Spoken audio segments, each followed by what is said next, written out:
Asia কাপের মহা গুরুত্বপূর্ণ ম্যাচে আজ মাঠে নামছে বাংলাদেশ আফগানিস্তান। ২০২৫ এশিয়া কাপে বাছা মারার লড়াইয়ে মঙ্গলবার আফগানিস্তানের মুখোমুখি হচ্ছে বাংলাদেশ। সুপার ফোরে টিকে থাকার আশা বাঁচিয়ে রাখতে জয়ের কোনো বিকল্প নেই টাইগারদের।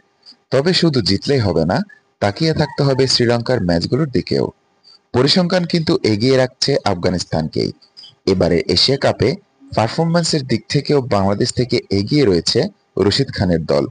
মুখোমুখি লড়াইয়ে পিছিয়ে বাংলাদেশের টি-টোয়েন্টি ফরম্যাটে আফগানিস্তানের বিপক্ষে সর্বশেষ মুখোমুখি হয়েছিল ২০২৪ টি-টোয়েন্টি বিশ্বকাপে।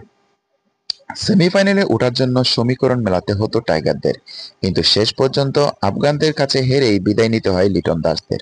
আর আফগানিস্তান হয়ে চলে যায় সেমিফাইনালে। এশিয়া কাপে টি-টোয়েন্টি ফরম্যাটে দুই দলের মুখোমুখি হওয়ার ঘটনাও সুখকর নয় বাংলাদেশের জন্য।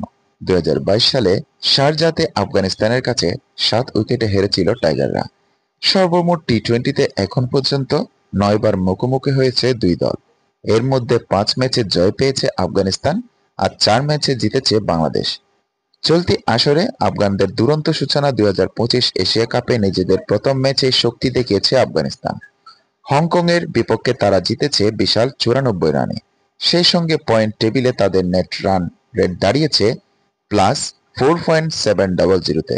অন্যদিকে একই প্রতিপক্ষের বিপক্ষে জয় পেলেও বাংলাদেশের নেট রান ছিল মাত্র +1.001। এরপর শ্রীলঙ্কার কাছে ৬ উইকেটে হারায় তা নেমে যায় -0.650-তে। পরিসংখ্যান নয়, দরকার মাঠের লড়াই। সব মিলিয়ে অতীত রেকর্ড ও চলতি আসরের পারফরম্যান্সে এগিয়ে রয়েছে আফগানিস্তান। তবে ক্রিকেটের শেষ কথা বলে মাঠের পারফরম্যান্স। তাই তাই জায়েদ ক্রিকেট স্টেডিয়ামে যদি টাইগাররা নিজেদের সেরা খেলাটা খেলতে পারে, তবে সম্ভাবনা জেগে থাকবে সুপার ফোরে জায়গা করে নেয়ার। আফগানিস্তান বাংলাদেশের খেলাটি শুরু হবে বাংলাদেশ সময় রাত ৮:৩০টায়।